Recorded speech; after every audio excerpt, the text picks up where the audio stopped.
மகாலட்சுமிக்கு பிடிச்சமான விஷயம்லாம் என்ன?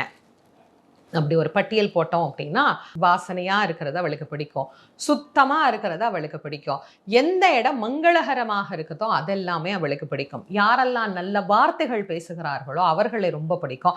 யாரெல்லாம் ஏழைகளை கண்டு மனம் இறங்குகிறார்களோ அவர்கள மகாலட்சுமிக்கு ரொம்ப பிடிக்கும். அதை விட இன்னொன்னு, ஒருத்தர் துன்பப்படுகிறார் அப்படின்னும் போது பிரதிபலனை எதிர்பார்க்காது அந்த துன்பத்தில் இருந்து அவரை காப்பாற்றுவதற்கு உதவிக்கரம் நீட்டி உதவி செய்கிறார் பாருங்க, அவங்கள மகாலட்சுமிக்கு ரொம்ப ரொம்ப ரொம்ப ரொம்ப பிடிக்கும். அப்படிதான் ஆதிசங்கரர் பவதி பிக்ஷாந்தேகி அப்படின்னு கையேந்தி கேட்டபோது தங்கள் வீட்டில் இருந்த ஒரே ஒரு நெல்லிக்கனி, அன்னைக்கு அவங்க அதைத்தான் சாப்பிட்டு விரதத்தையே முடிக்கணும் அப்படிங்கிற நிலைமையில, அதுவும் முழுசா நல்லா இருக்கிற ஒரு நெல்லிக்கனி கூட கிடையாது, ஏதோ அங்கங்க கொஞ்சம் அழுகி போய் ஏதோ அங்கங்க கொஞ்சம் நல்லா இருக்கிற ஒரு நெல்லிக்கனி,